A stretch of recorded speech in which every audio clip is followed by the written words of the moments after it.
Jacqueline and Fred, people have been coming by here all day. Some people who knew about the controversy, some who did not. But either way, they will see these new panels. Now, let me show you some of them here. There are still references to slavery and to the people enslaved here. But the panels and the way the story is told is new.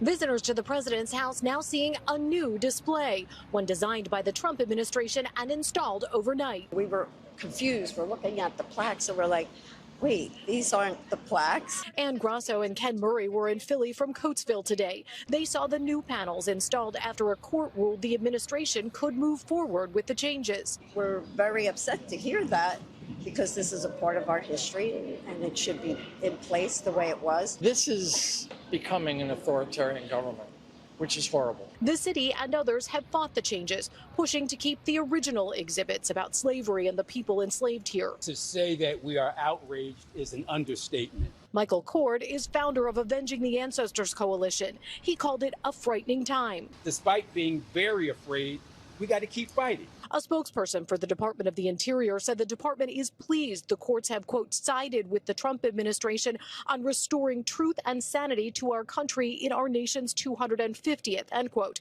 The statement went on to say the new panels are full of historical context and that, quote, they acknowledge the evils of slavery, including its injustices and hypocrisies, and by telling the stories of the 9 slaves that Washington kept in the president's house, remind us of their essential humanity, end quote. The best lie is one that has a little bit of truth in it.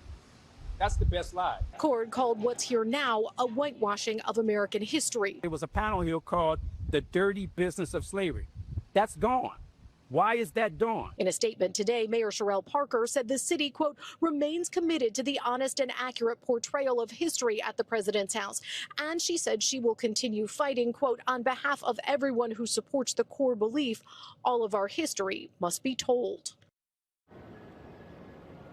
And we also noticed here a heavier police presence, United States Park Police presence than we usually see out here. Now, one of the questions that I had today was also what happens now with the original panels, especially since those who have been fighting these changes say they're going to continue to fight. I asked the Interior Department. They haven't responded to me yet. I asked the gentleman from the